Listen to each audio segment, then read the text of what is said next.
Just going to wait on the live stream. 1 second. We're good? All right. Welcome, everyone, to UX Beers at November 5, in November, of course. I'm also drinking a November 5 beer. Kudos for that, branded. But I didn't find the right glass. So, do you have the glass? You can't have a beer. You can't have a Belgian beer without the Belgian beer glass to go with it. So next year. But anyway, cheers, everyone. Welcome to UX Beers, November 5. Very happy to be here. Are there any first timers here tonight? A few? All right, welcome. Great. We always have a few. We've been around since 2011, actually. Feels like a really long time. And honestly, in those years, UX was a pretty new thing. There really weren't very many of us around. And I think the very first UX Beers was in Antwerp on Coffee Labs. There were 8 of us there. And it was basically just, hey, what is this new thing that we're doing? And how can we learn from each other to, yeah, be better UX designers, but also to elevate the industry in general. And it's been a really amazing thing to watch over all of these years as the community has grown to, well, our community alone is only 4,000 members. We're one of the largest UX networking groups in Europe, actually, in Little Belgium. And but it's been really inspiring to see so many people join the industry and to see it change over the years. It's really exciting to have a speaker from a director level tonight, which is really great, but it's also exciting to have a speaker who has the title of VP of Connected Fleet, which you would have not have seen in 2011, you know, coming from a UX design background. And in fact, I even talked to someone tonight who said that a friend of theirs just got a master's in experience design. And, you know, in 2011, even a UX course in a university didn't exist. So it's been very exciting to see this community grow over the years, and we've been very happy to be here. And we're happy to have you here. We started out just in Antwerp, and we've grown to add another chapter in Brussels. In Antwerp, we've always just done monthly events. They're always the same format, basically. We have 2 speakers from the community, we have some beers, and we have some networking. It's very casual. We just like to keep it that way and talk about things that we like. Brussels has events every quarter, and not to give too much away, but we might be popping up in other regions as well in the future. We are always looking for speakers. One of the things that we really pride ourselves on is having just a really nice, accessible, friendly community to practice your speaking skills in front of. As most of you probably have figured out in your careers, selling your ideas, selling your designs, convincing clients is just part of our job. And this gives you a really nice, accessible way to work on your speaking skills and get in front of people and share your ideas. Before you have to do it in front of clients. But it's also just a great way to share your successes, your failures, your stories, your funny stories with the community and get some good feedback as well. So if you're interested in speaking, talk to one of our volunteers. There's a few of us around here. I'm Annie, this is Simon, Ralph, there, Bavo, there. We have some other amazing volunteers also in our Brussels chapter. That you'll find on our Slack channel, which I'll tell you about in a minute. But we welcome people from any level, from intern to CEO, and you can talk about whatever you'd like, as long as it's relevant to UX. We're always looking for new hosts and sponsors. We we live and die on the people who support us. Every month we're at a different agency, which we really love, actually. We really consider UX agencies or UX-minded companies to be part of our community as well. And it's always really fun to get a look at other people's offices. They're pretty cool, you know. So anyway, if you work for an agency and you're interested in hosting or sponsoring, what? Oh, we are looking for a host in January. So if you work for an agency or company and you would like to host, again, find a person with a big ugly pin. We're on Slack. We've got a good community. It's not overwhelming. I actually think that there's a very reasonable amount of posts every month so that you don't feel behind, but it also doesn't feel too vacant. You can post jobs. You can look for jobs there. Actually, I think that the UX help channel is probably the most vibrant. People asking, like, can you test my prototype? Can I ask a question and get some good feedback? That's a really great one. Or if you just want to post memes, we highly welcome that as well. Our host today is November 5. Vincent is going to talk to you a little bit more about them a little bit later, so I won't go on about them, but we're very appreciative of their support today. Our sponsors are Creative Skills. They actually have a lot of great postings just in digital in general, not just UX, but also if you're a UI designer or just a digital marketeer, lots of great job postings. And we also publish a lot of those in our newsletter every month. Ariad, I think, has been our longest sponsor and greatest supporter since the beginning. And I think that they still hold the record for placing the most UX profiles in positions in Belgium. They're fabulous. If you ever want to just talk to them and get advice, they're super, super open. They're very people-friendly or people-first culture. Ariad's great, too. But without further ado, let's get into the talks. I'm going to welcome Vincent as our first speaker. We'll hear from him about moving to MX, and then our second, we'll have a break in between where you'll be able to refresh your drink and use the restrooms. If you need to use the restrooms, they're the scary black doors beyond the pool table down there. And then we'll hear from Peter afterwards. But I'll hand it over to Vincent. Yes, thank you. Right. Apparently, my screen is gonna be a bit in night shift mode, which is good for our eyes, but bad for the visuals I'm gonna show you. But let's see. Exactly.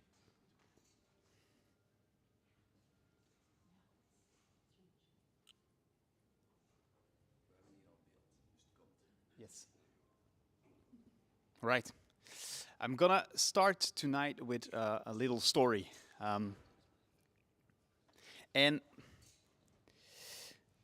I had the opportunity this summer to make a big holiday, and I went to Sri Lanka.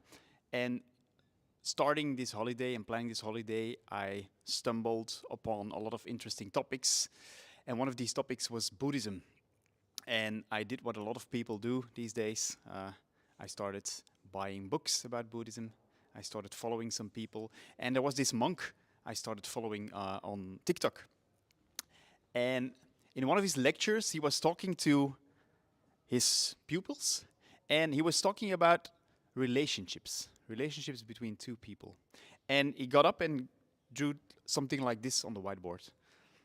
Two people, an arrow in between. And he said, that's how most of you will probably represent a relationship. And then he added that this is a complete misinterpretation of a relationship because the arrow in between, it's not there. There is no mystic force connecting us. There is no virtual arrow. There is nothing. And then he said, shall I create the right diagram here? And he changed the diagram, not in a pretty one as I did, but he said the relationship is actually taking place inside these people. The relationships are actually just memories of each other. And he added that if he would erase the memories of these two people, the relationship would no longer exist. And I found this quite interesting. A bit closer to home, there's another interesting person. There was another interesting person. He's called Daniel Kahneman. Unfortunately, he passed away earlier this year. He's a renowned psychologist. He won the Nobel Prize. He did a lot of groundbreaking work on the human brain. And in one of his talks, he explained something that also got into my memory. I'm just going to show you a little snippet. I'd like to start with an example of somebody who had a question and answer session after one of my lectures reported a story, and that was the story. He said he had been listening to a symphony, and it was absolutely glorious music. And at the very end of the recording, there was a dreadful screeching, shing sound. And then he added, really quite emotionally, it ruined the whole experience. But it hadn't. Had the experience. He had had 20 minutes of glorious music. They counted for nothing because he was left with a memory. The memory was ruined. The memory was ruined, and the memory was all that he had to keep. It's funny that this also has a bit of a weird ending. It was no pun intended. So what he explains here is basically the peak end rule. He had the experience, but the memory of the experience was ruined. And as designers, we can also use these techniques. And in fact, we've all experienced these techniques a lot. And I remember, for instance, in my childhood, my parents would take me to the dentist. And at the end of the not so fun visit, there was a box. And the box went open, and it was full of toys. And I got to pick a toy. And that was intentionally put there to end the experience on a high. Because the next time my parents would ask me to go to the dentist, I would collect the memories of my previous visits, and I got this toy. So again, a very powerful thing here we can do.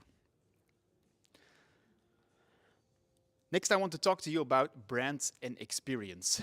And I'm going to show you another diagram, which I also find very interesting. It's the brand experience symbiosis. And it states that on the one hand, you have a brand. And a brand, what does it do? It frames the expectation of the experience. That's what a brand does. Imagine standing in front of McDonald's or standing in front of a 2-star restaurant. Just by looking at the building, which is part of the brand, you get a different expectation of the experience, right? And then on the other hand, you have the experience. And the experience frames the brand memories. And this is how the symbiosis continues and how people are connecting to brands. Now I'm going to copy my friend the monk here, and I'm going to say that this is a complete misinterpretation of the brand experience symbiosis. But it's not a complete misrepresentation, but it misses something. Because it's not only the brand that shapes the expectation, it's actually also the customer. And today, as customers, we have a lot of power because we can be very vocal. We can use platforms where we can leave our memories. If we had a bad experience in a restaurant, we will go to Google and we will type the hell out of the comment and then say how bad it was and give it a 1-star rating.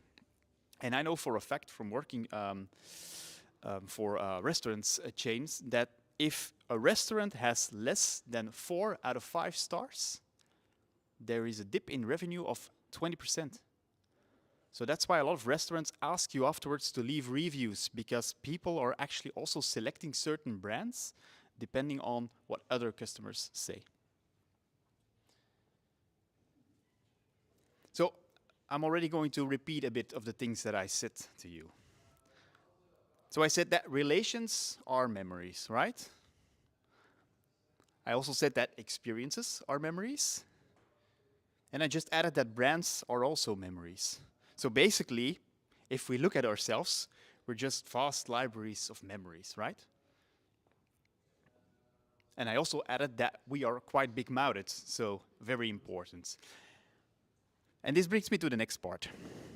Because this got us at November 5 thinking. And it got us thinking in another way. And we started asking ourselves, what if we started designing for memories rather than for experiences? Because memories are kind of a big thing, right? They have the power to forge relations between people and between brands. So that's what I'm going to talk about tonight. And we call it MX. And for us, it's a new way of thinking. Thinking in terms of creating memories rather than creating experiences. And there is a difference. And I'm going to explain you how this thinking is different than traditional thinking. One of the first aspects that makes it different is that in order to forge a memory, we need to build a connection with someone. Our experience needs to be meaningful.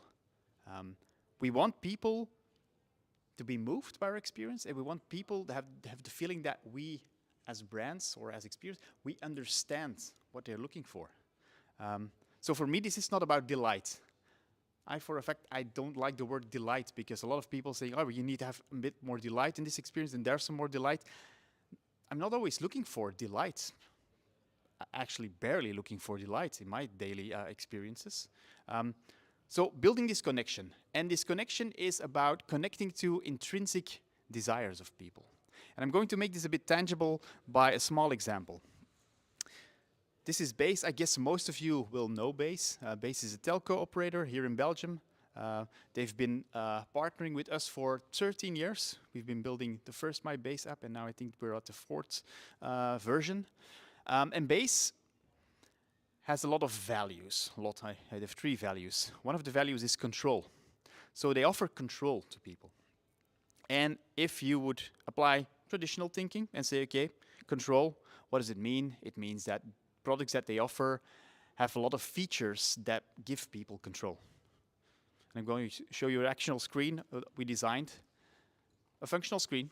Control means setting certain notifications, setting limitations, blocking certain services, everything to have control. Now, in our research and in our new way of thinking, we said, hey, wait, control, that's not an intrinsic desire of people. Control is actually an answer to an underlying need that you have. And the need that you have is you're looking for security. You're looking for peace of mind. And control is an answer. But if you start ideating from that need for security rather than for control, you come up with different ideas. And I'm just going to put a screen next to the old screen. What we came up with was a guided experience. A guided experience rooted in this intrinsic motivation for the need of security. So actually trying to connect in a conversational way and actually articulating, we want to help you avoid unpleasant surprises, which is what we heard the most during customer interviews, and starting the flow from there. And I just put these screens next to each other just to show the difference between the thinking. I'm going to show you a bit more later so that you can experience the flow. Now, how do we came to this? I talked to you about security as an intrinsic motivation. And as a matter of fact, we see 9 different intrinsic motivations. And as a brand or as a company, you cannot connect with your customers on all 9, because then you're nobody. You have no voice, you have no identity. So you have to choose and select, what are we going to do? And with Base, it was clearly that we were focusing on the left aspect, focusing on security and focusing on empowerment. So we really wanted to focus on giving people peace of mind and empowering people to feel in control of their situation. I'm going to give you another example just of a brand so that you can recognize how this works. Let's say you need a car, and the primary function of a car is to get you from point A to B and back, right? But if you're buying a BMW, you're also buying esteem. You're buying a piece of feeling confident, a bit of prestige. And if you look at the advertising of BMWs, you will never see a guy standing to a BMW just wearing a shirt. It will always be a suit, and he will look very, very confident, because that's part of the reason why you're buying a BMW. So that's the meaningful part. I told from the beginning there are 2 different parts, two different aspects to creating meaningful experiences. The second one is be differentiating, be distinct. Make sure that people notice you and that you stand out, and that this memory is tied back to your brand. And being differentiating is often quite bold, and you have to be a bit confident to actually show what you're all about. So this is not only just implementing colors and implementing your typography and your logo. Of course, it needs to look on your brand. This also has to do, again, with who you are. What are your unique aspects as a brand? What was the reason people chose you? To make it simple, I'm going to use the same company, so I don't have to explain it again. So I told you base stands for control. There are two other values, and one is simplicity. I hope you noticed in the previous screens. And the last one is fairness. And from the fairness point of view, they also created a very unique product feature in one of their subscriptions. As a base customer, if you have data leftovers in month A, you can still use them in month B, because base thinks that's fair, right? And they call it data jump. And if I put on my functional hat, and I need to add a feature like that to the app, I'm using the home screen, and I want to make sure that, okay, this person has 10 gigabytes, he has 2.5 left from the previous month, so yeah, he needs to show 12.5. And I just add a line, carry it over with data jump, I'm done. And I'm going to ask my product manager, what's the next feature we're going to design? If you're thinking from a mix, and you're thinking from the fact that, hey, this data jump is actually a unique aspect of base. It's what differentiates them from the rest. And this moment is actually quite important. What if we, just for a few seconds, celebrate that moment? Use confetti, like everybody does these days. I'm not a fan of confetti, but in the right circumstances, confetti should be added. So here we're celebrating the fact that you chose base, that they were fair to you, and we're reminding you of the fact that that is the reason why you also connected with this aspect. And I'm going to use the same example as the car, because I guess we've all had a car, something new. As humans, we have something new. And the first week, oh, we're so proud, and it's new, and we're going to have a drive and whatever. After 3 months, let's be honest, it's our car, right? Same thing with our phones, with everything. Why don't we remind people at certain points in time the reason they chose us? And why do we do that? Is because a mix is all about creating loyal customers. We want people to say to themselves, I made the right decision for working with this company. I'm a good customer at base. And the next time I'm seeing a promotion of Proximus or Hey or whatever, I got this feeling, I've got these memories, these good memories of base. I don't want to switch, I'm good here. And that's why we focus on a mix. And the reason I show this is because we inverted our thinking. Traditional thinking starts from functional experiences, consistent experiences, and I think the last 10 years, ever since the iPhone or the mobile phone is in everyone's pocket, as frictionless as possible. Everything needs to be short, one-click checkouts, single sign-ons, needs to be frictionless. But by focusing on that, you will never get to these layers on top. So thinking from memories, we started thinking from, okay, how can we make this meaningful and how can we make this differentiating? And this doesn't mean that every screen should have confetti or every screen should be a bit of meaningful friction. You should pick the right moments that you can make a difference and augment them to a level so that they can become memories for your customers. And the base customers, they didn't notice it because we have the highest ratings in the App Store. And not only in Belgium, these are actually in the top 10 of the world. And we got recognized by Fast Company for an innovation by design this year. And this is actually a bit a part of the flow. So what we really try to do is connect from that intrinsic desire of security, making sure that we inform people, we educate people, so that they can make the right decisions at the end. These were a lot of things that people didn't know. So for instance, one of the things that it's showing is that, yeah, if you're taking a bus and you're paying by SMS, it will add to your invoice at the end of the month. But if you block everything, you get on the bus, the door closes, and the SMS will not be sent because you chose to block it. So that's all information that you need to know because you want to also have peace of mind at that point in time because the bus driver will not like you if you don't pay, of course. So that's introduction and mix. I'm going to show you one more case that we did, and I'm actually pretty proud of. Us by Night. Who knows Us by Night here? A lot of people. A lot of people went to Us by Night already. Not. So Us by Night is a creativity festival event here in Antwerp. It's actually one of the top creative festivals in the world. A lot of people don't know about it, but the crème de la crème of the creatives come together there. And this year we partnered with them and we created their mobile event app. And of course, yeah, we wanted to do this the MX way. So the first question we asked ourselves is, why would you go to Us by Night? And there's a lot of material and functional drivers, right? You want to see cool cases, you want to be inspired, you want to network, you want to know what are the latest trends. There's a lot of reasons where you should go. But if I ask the question to people or to you, why would you go to Us by Night? I'm thinking this. What's the underlying desire of going to a conference? Belonging? Yeah. Or is it maybe for esteem? Going to Us by Night, taking a picture, putting it on your Instagram and showing off that you're amongst all the creatives in the world. We did the exercise together with the founder, Reason, based on research, and of course, yeah, his knowledge of his brand, because again, this is what your brand stands for. And we came up with these three. And they were growth, energy, and belonging.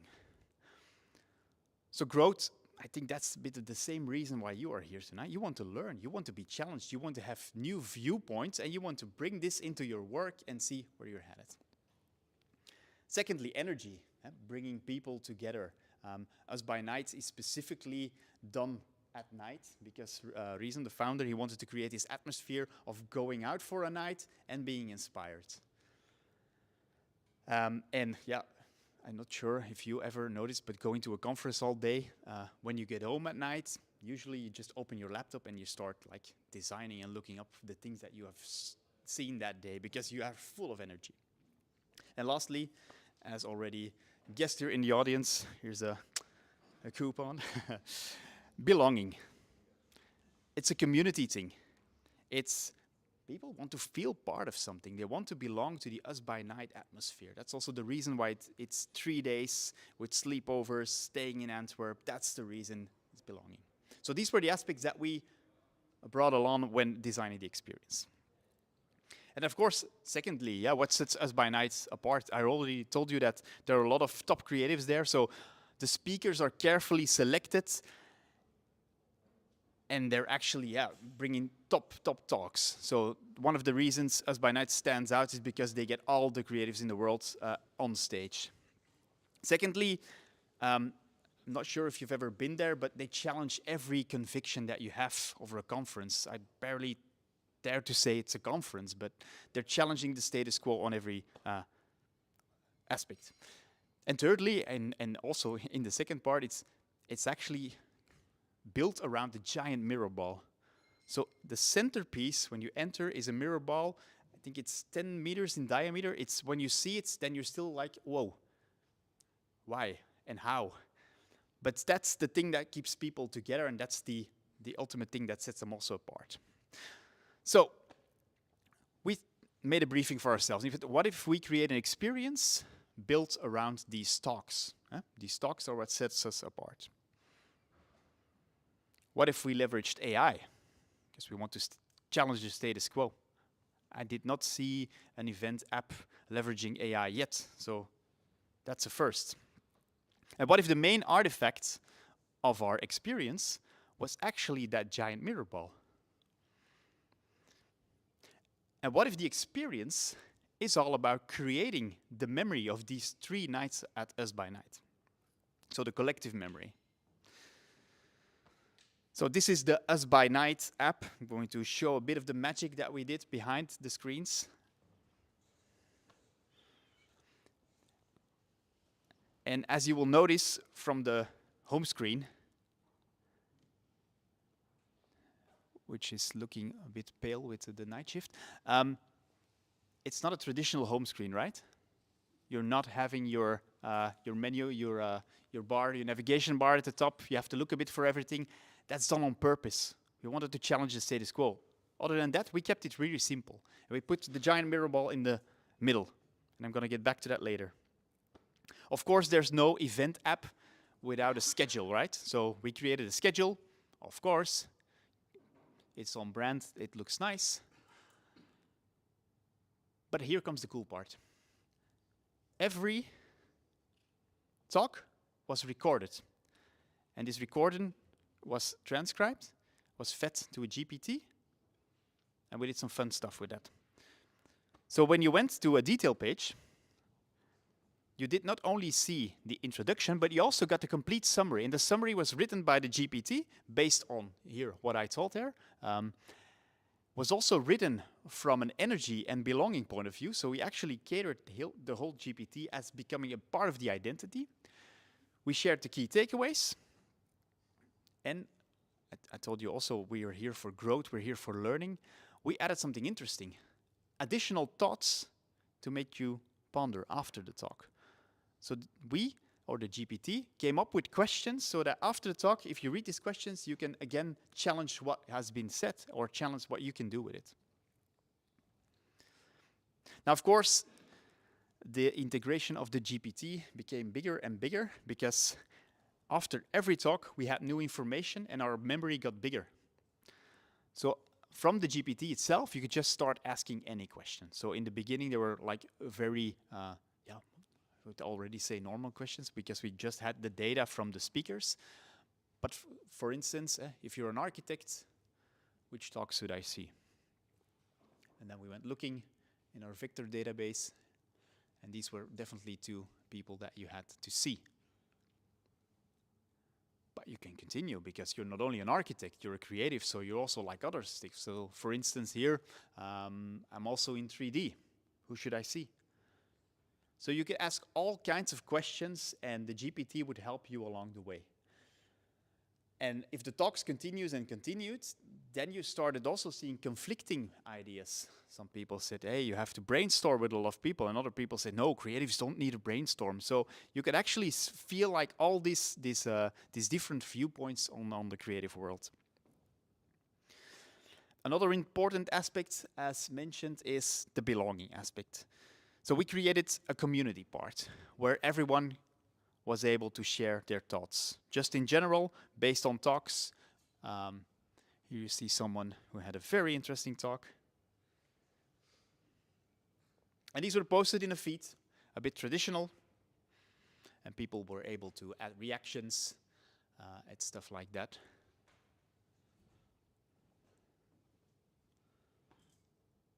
But then it all comes together because the mirror ball in the middle was not just a mirror ball for being a mirror ball. It actually contained all the different facets of the 3 Us by Night evenings. And it became bigger every day. So all the speakers were on there. All the reflections, pun intended, were also on there. Key takeaways were on the mirror ball. And the mirror ball is still today alive on the website of Us by Night and can still be looked at and used as a navigation. So it really is a metaphor for the fact that everyone came together and that it's actually a collective memory of these 3 nights. So showcasing this again, what a mix made us do and how we approach this differently than a traditional event application. So let's recap. A mix is not how it looks, it's not how it works, and it's not how it feels. It is how you remember it. And as a designer, every time I'm saying these 3 sentences, my heart starts bleeding because, of course, I want it to look good. Of course, I want it to make people feel good. But ultimately, what we're doing it for is for that you to remember it. Secondly, it increases the chances of installing positive memories. And these positive memories install, again, this confidence of choice. I made a good choice. I chose the BMW. I chose bass. I chose to go to Us by Night. We're all reinforcing these positive memories. And lastly, and I really like this sentence, is be a preference, not a choice. Stand out. Be bold and dare to be a preference and not a choice. So lastly, November 5. I already talked a lot, so I guess you're all getting a bit of the picture of what we're doing. So we're a digital agency, and we're focusing on customer experience. And we're focusing on the platforms where brands connect with their audience. And we are leveraging customer experience, user experience, memorable experiences to forge better relationships between brands and customers. And we feel like it's the right moment to do so because overall, people are getting less loyal to brands. There's a whole new generation that looks after influencers and not after brands. So they care about what other people say about brands and not about what brands say about themselves. And if you look a bit further into the future, if this entire AI things become something, which it probably will, we will all have our own AI assistants. And the next time we need, let's say, a television, we're just going to ask our AI which television. In fact, I already do this with ChatGPT. I need a new television. I need 2 HDMI ports. I want this and this and this. It will ask me a bunch of questions, and then it will say, these are 3 options. What brands should be focusing on today is creating these memories so that I don't ask the question, I need a new TV. No, I need a new Sony TV. I need to articulate that. So in 2-3 years' time, I think that is where we're going to have to work on, making sure that we're findable or remain findable on all these GPTs.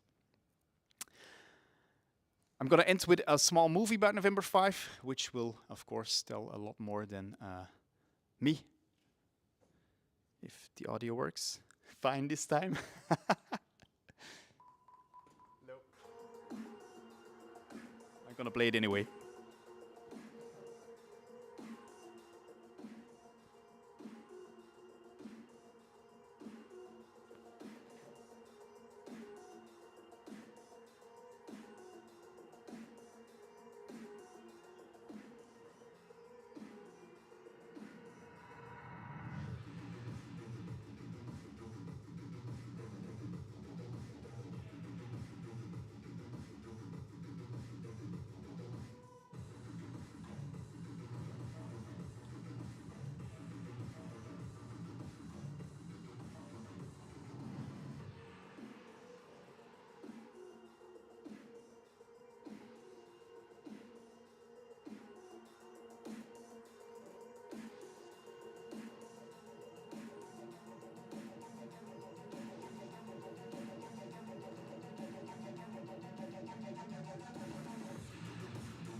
I've learned that people will forget what you said. People will forget what you did. But people will never forget how you made them feel. That's it. Thank you.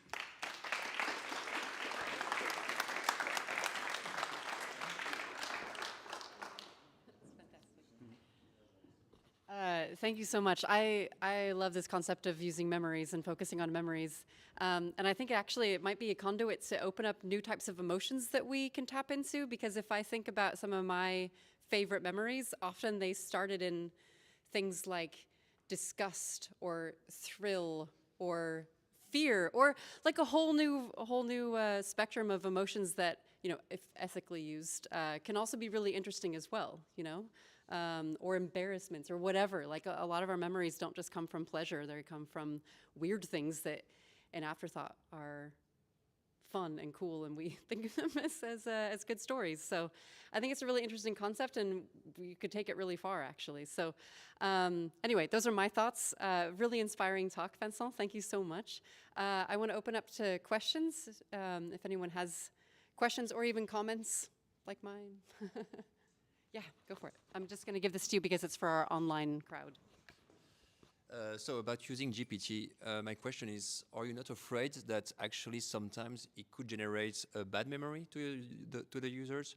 Like, for example, when GPT is going to hallucinate or give information that doesn't really match what the user is looking for, because you don't have control over that. And GPT is 90% of the time amazing, because we are still amazed about it. But when it started to do something wrong, then we are confronted. There is something weird that's always happening, and I think it can sometimes generate a bad memory. So, your point on this?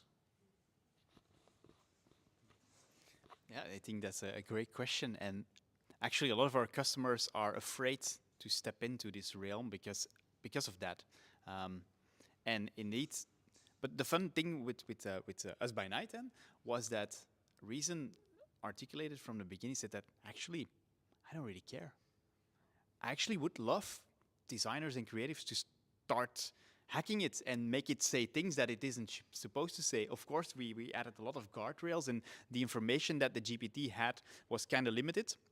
So every time a question came that was not entirely in, we also just formulated always a funny answer and always made the reflection to, oh, if you're thinking about that, then you should go to this talk, and try to make like a fun pun about around it. So that's how we typically also, because we did a GPT integration also for Le Pain Quotidien, in-house, not showing to the customer, and also just there providing the right guardrails and providing the fact that, hey guys, it's a GPT. It can hallucinate, it can say stuff that it doesn't matter, so always check it twice. So I think we'll reach a point in 2-3 years' time where we actually have more control. But as designers, I think we need to start also rethinking experiences, because now we have all the control with the design systems and we can predict every journey if possible. Yeah, in the future, when we start thinking about these experiences, we just have, yeah, like a colleague that we're training and saying, okay, go out in the world and do your job. And that's very interesting, I think. Any other questions? Comments? Yeah. If I can have one, yeah. So, yeah, also great to have another thought indeed, because we're always trained to make it kind of invisible. To have someone say make it memorable is it's really cool. But my question is, how do you test whether something is memorable or not? It's another great question. We don't test it as a usability, but we test it for desirability. And we mainly focus ourselves on the fact that we have the ingredients that we take to create these memories are all existing ingredients and are all things that we know of people. And as I said, you cannot test if it creates a memory because it needs to be in real life. For instance, this base example that I've shown you, if I didn't get up that day worrying about a certain bill, the context all plays. So we tested this on the fact that, do you understand what we're saying? But we never tested it for, will this become a memory? Because that's something you can test, and that's something that requires courage, and that requires confidence that, okay, we're doing the right thing. How are we testing it? We're testing it with data. We had, of course, because now I briefly explained it, we have, of course, a goal of these flows. We knew, our insight was that people who set their limits are less likely to churn, because we saw that in the data. But a lot of people didn't know about this because they were settings, they were hidden. You had to look for them, you had to understand what you were doing. So by bringing this up front, we saw that a dramatic increase in people setting limits. What followed was also the churn going down. So that was the real life test, in fact. Yeah, great. Fantastic. Well, as all of our speakers do, you have earned... Oh. It's actually a question that builds on his question. Real quick. Real quick, how did you test this on the second project, on Us by Night? Because I'm curious about those success metrics.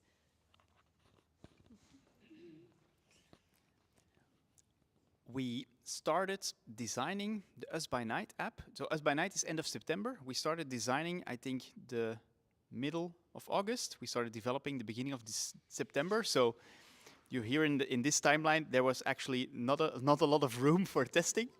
So it was just going all the way.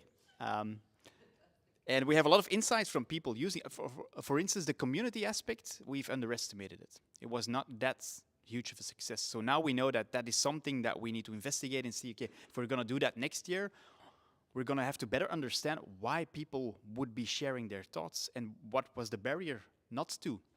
Because it's one thing being somewhere for belonging, it's another thing taking that belonging aspect into the digital realm, because maybe that belonging desire was already fulfilled just by being there. So that's the things that we now need to learn for next year. So there was no testing involved.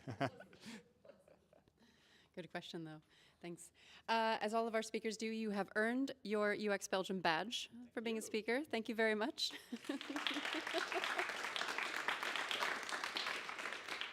We'll have a short break and we'll reconvene at 8 o'clock for our second speaker. Feel free to grab a drink. And again, the scary black doors are the toilets. So.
Welcome back, everyone. We're going to get started with the second speaker.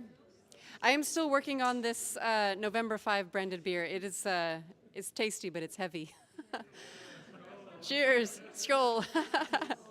I'm just going to hand it immediately over to Peter. So welcome, Peter, to the stage. All right. Thank you, everyone. And yeah, Vincent, I don't see him, but very big shoes to fill. I hope I will do just as well. So I wanted to talk about product discovery in Jira. Hopefully something that some of you are aware of. I will try to keep it brief. I am going to talk a little bit about ROM at first, just so that you know why I need product discovery in the first place, and so that you also get a glimpse of what we do. So our mission is work to zero, specifically work to zero incidents. We're a safety company first. We used to be a technology company, but the thought really came that we wanted to do something with safety, and the technology is just a means to an end, right?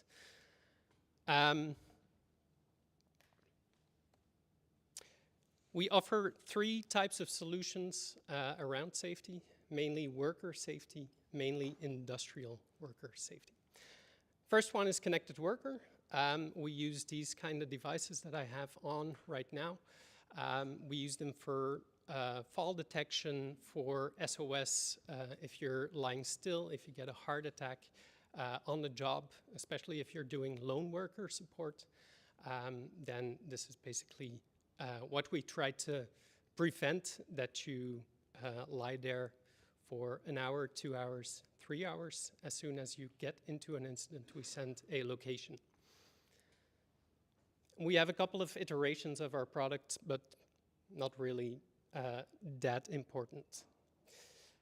I'm mostly focused on anything related to connected fleet, and our connected fleet is basically a solution that tracks driver behavior on forklift trucks, on reach trucks, basically any type of industrial material or industrial vehicles.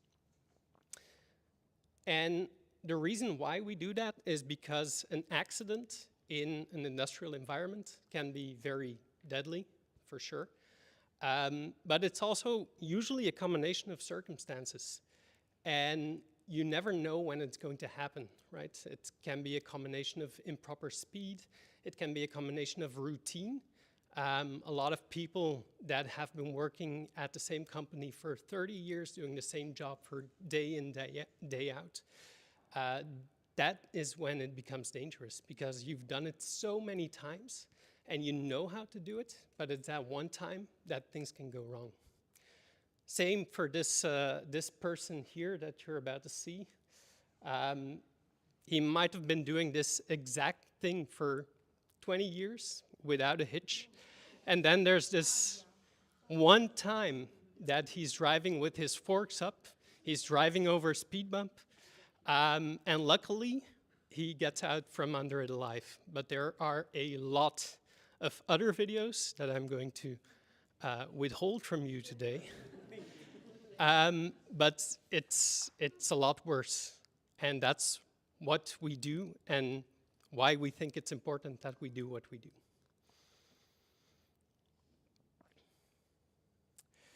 So the way that we do it is by providing real-time driver feedback. So that when you get into a specific movement, like a harsh brake, as you see here, we give some warning, real-time feedback. And the goal is to prevent a habit from turning into a dangerous habit, from being one of those near misses that can lead to a deadly accident or an accident with serious injury.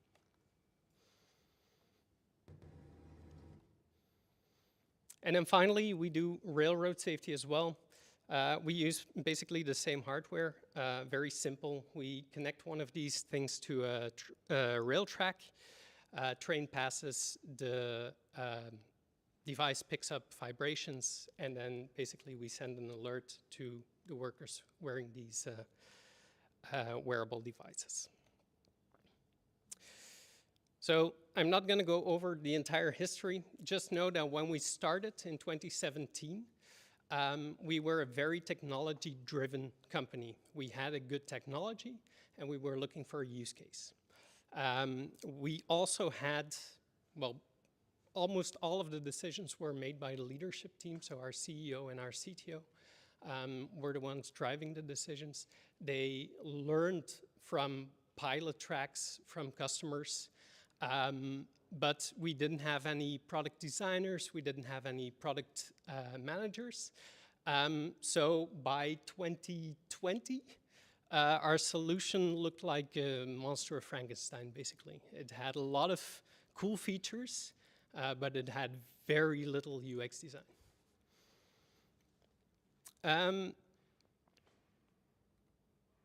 2020, 2021 is about the time when I joined Rombit, and was also when we wanted to move to a more product-led or product-driven company. Because when we started, I had no clue why we were building the stuff that we were building. We had a Google Sheet that had customer requests, and we didn't look at why our customers wanted those. We just said, okay, this is the customer that's paying the most or shouting the loudest. Let's do that first. We also had a lot of solutions. As you can see, we had 3 different types of solutions, 4 different types of devices, basically, hardware devices. And let me tell you, software is very easy to change and build. Not so with hardware. Once you do it, you can adjust the firmware a little, but typically if you make a hardware issue, if you make a design decision in your hardware, you're stuck with it. So I looked for what are we building and why are we building it? And I needed a way to basically structure that to get it insightful.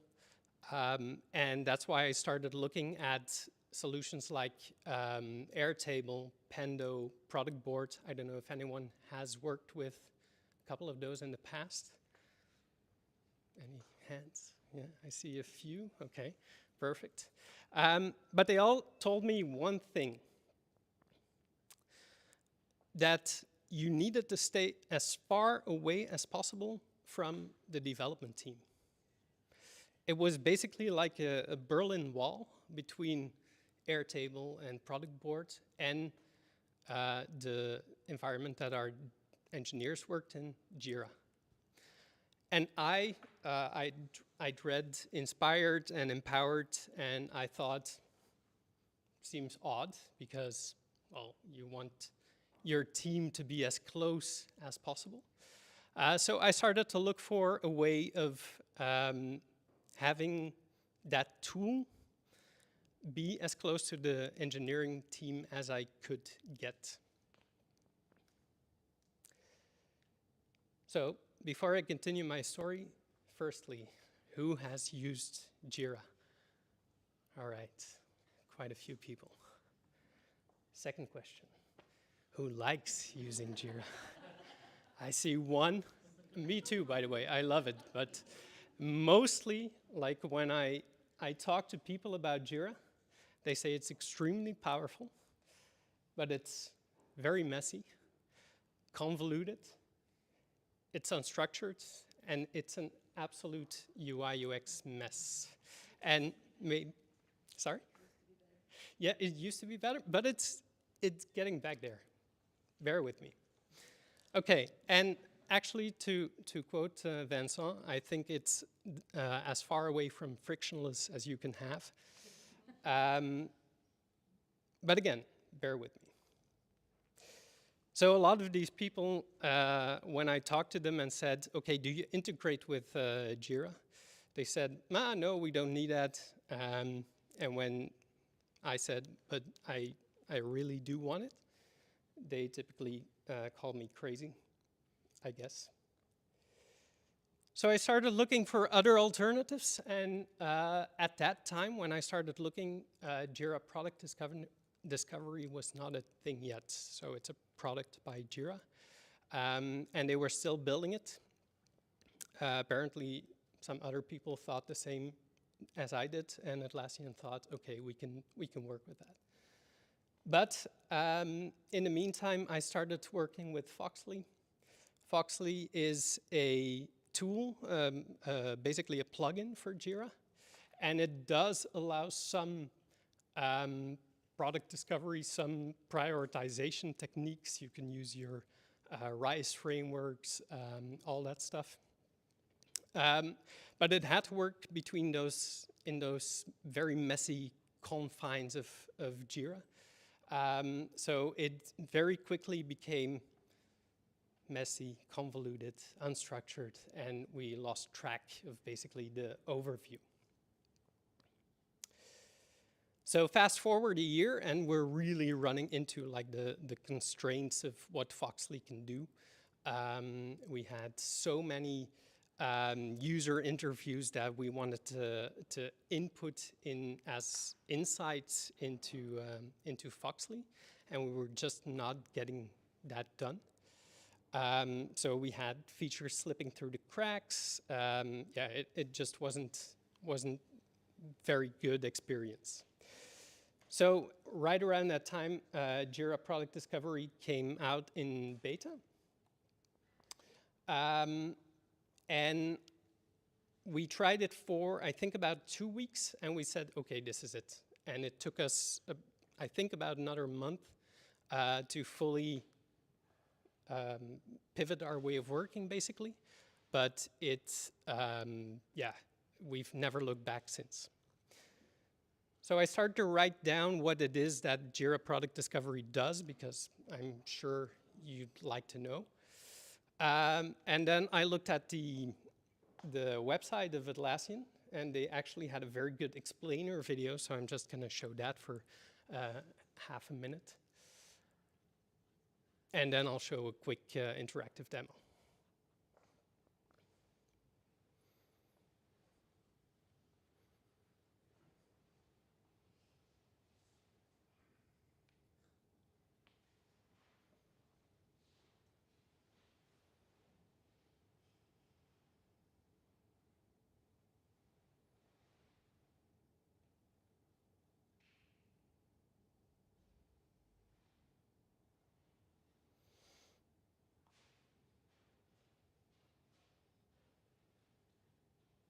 All right, and that's it.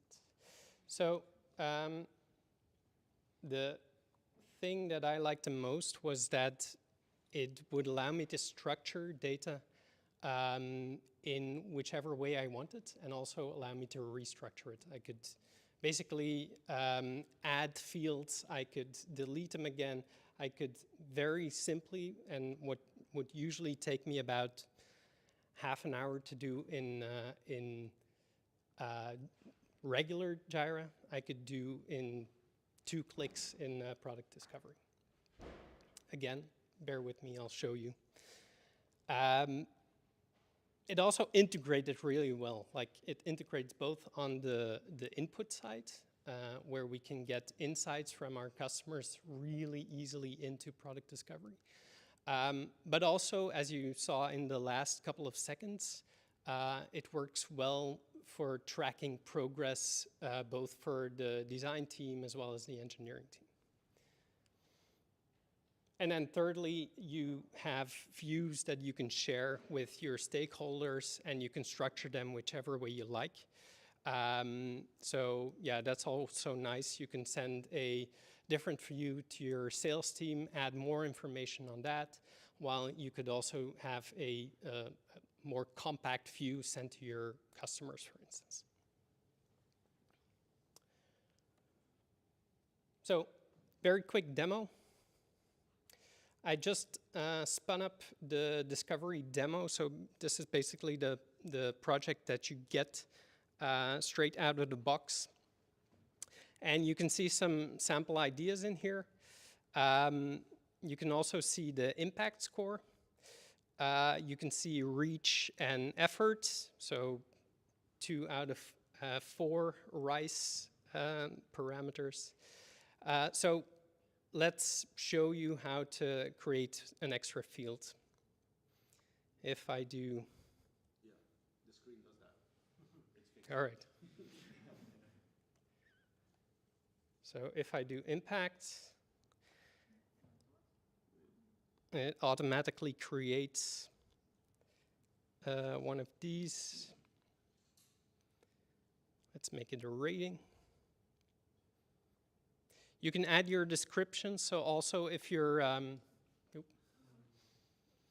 if your team is looking at a specific view and they're not part of the product team, like for instance your engineers or your sales team, they can still see what a specific field actually means, which is also nice. I think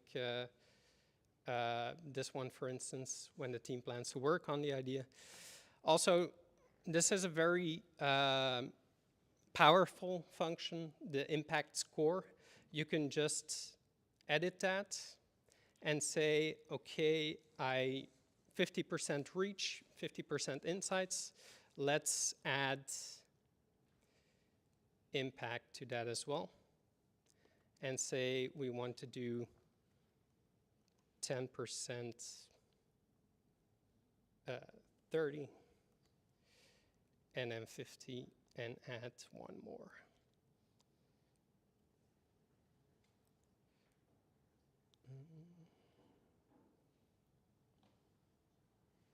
Impact, yeah. That's the one. And then you just save that, and it automatically updates like the score. It recalculates the impact score for each of these ideas. And if you have a customer, you can just say, okay, let's add an insight.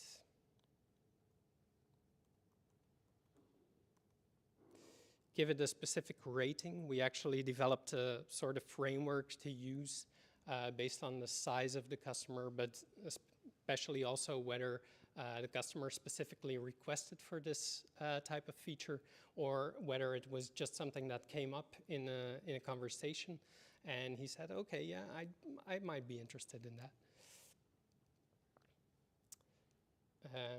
And then we will hopefully see that skyrocket to number 4 on the list. If we add some more, then you will automatically see it updated. What we then did was add automations, which is another kind of new experience in Jira, which has improved a lot over the old way of working. So basically right now, I added an automation that if I add a delivery ticket, that's fine.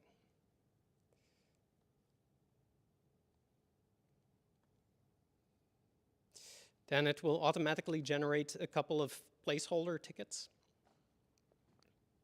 It takes a while because it's still Jira, obviously.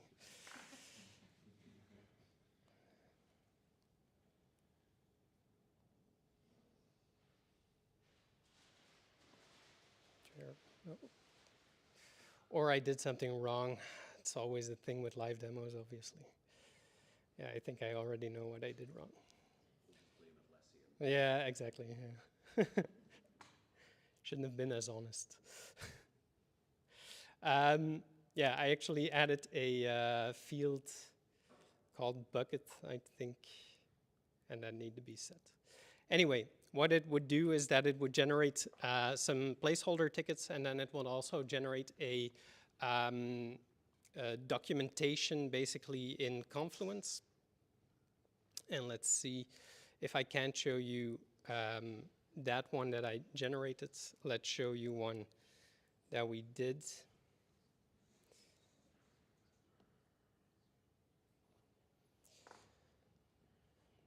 And basically what we try to do is have a viability, feasibility, and desirability study for every feature before we do any sort of feature work.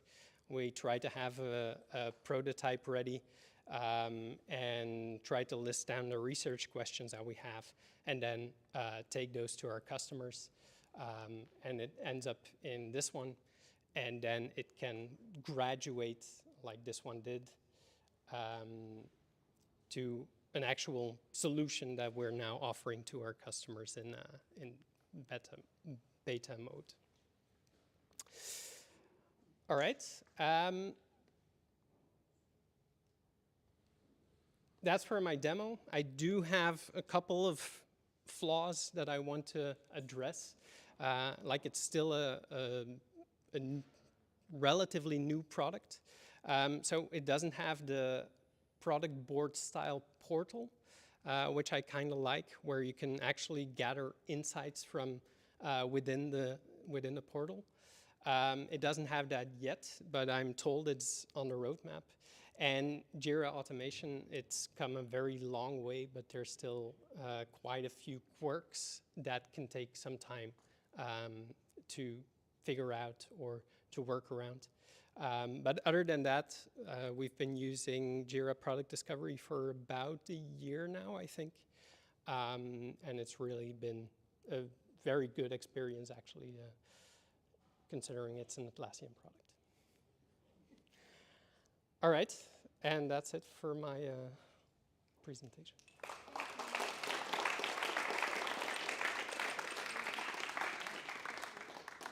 Thanks so much. I always love learning about these new things, and especially as in my work as a UX strategist, prioritization is always just the hardest part, especially when working with clients. It's always hard. Blood, sweat, and tears. So thank you for that. I am going to try it. I'm going to try it, even though it's Jira. Do we have any questions?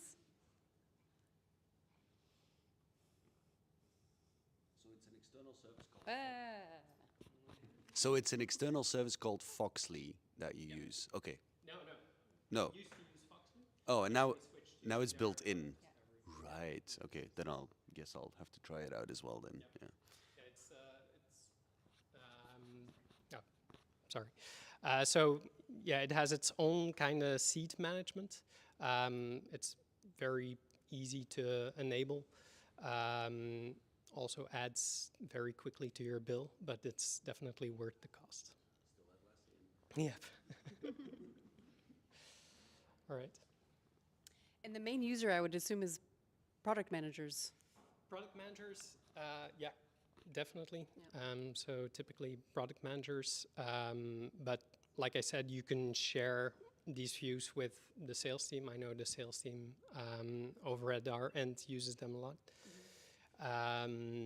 And then other than that, Maxime also uses it. Yeah.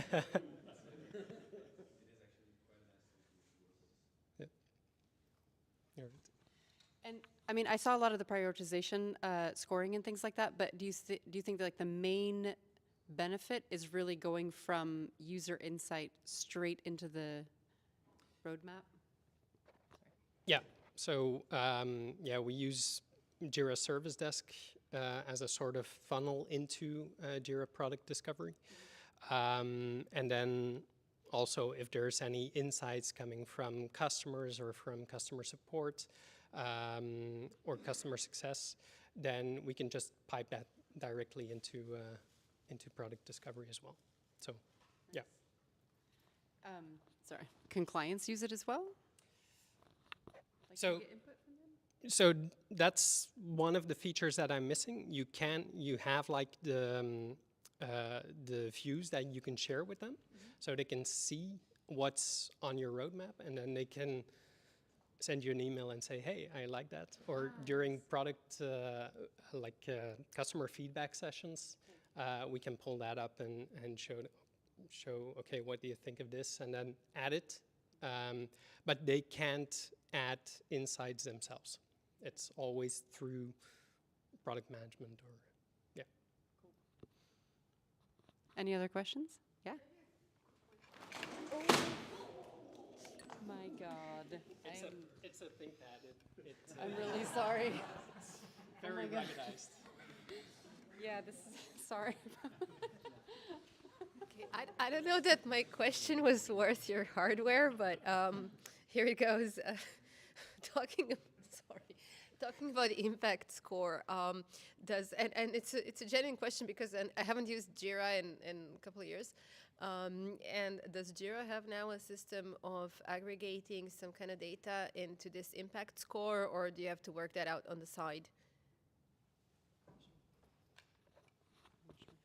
Yeah, so you definitely have to work it out on the side. And that's what we typically use Confluence for, to do like set up tests. And then I'm sure that with some tech wizardry, you could get it to pipe into it. But as far as I know, no. Yeah, let's hope at one point. All right, thanks. And final question. Tell me what, yeah, tell me about this thing on your wrist. What does it do for you? All right. So it's it's our basically the first generation of worker wearable that we had, and as soon as I press the button 3 times, it sends out an SOS signal. But it would do the same, like if I were to fall down these beautiful stairs. It would hopefully also send out a signal with my GPS location. We only track the GPS signal as soon as you have an incident. Because of GDPR, we thought that was very important. So yeah, right now, if I would open up the platform, and I can. You're not plugged in. Oh, okay. Too bad, too bad. So yeah, you would see us showing up, and with some luck, we're under some glass. Yeah, we're under some glass, so it might let the GPS signal through, and it will show us being here. Yeah. Does it track your heart rate as well? No, so we don't have that. Basically, what we do is we do no motion detection. So if you're no longer moving, then we consider that an incident, but we don't track heart rate. Also, because of GDPR, it's pretty, yeah. That's intentional, right? Yeah. Mhm. In cases you still can move, like, I don't know, your leg is crushed, you're gonna move your hand, I guess. Yes, yeah, so that's basically one of the use cases that we built this for. We work together with companies in the harbor, in the port a lot. And one of our former clients talked about this story where one of their engineers was working on the engines, on the ship's engines, big oil tanker. And he missed lunch and then dinner. And his wife was on board, and she got a little worried. So they went to find him, and he'd been trapped for 6 hours in one of the machines with his arm basically in there. Yeah, yeah. And, like we have a lot of coaches that teach safety to our customers, and they hear these stories like all the time. I heard one very recently where they were talking about guy also had his arm amputated, had a lot of surgery, and the doctor said, we really couldn't figure out why you had these weird like chips in your shoulder. And he said, oh, that's because at one point I just took my screwdriver and I started trying to amputate myself. So yeah, that's some of the stories that we hear on well, not daily basis, thankfully, but not the best memories. Yeah, indeed. And I didn't even show you the videos, so yeah. It created a memory, though. All right, thank you so much. And yeah, round of applause for Peter.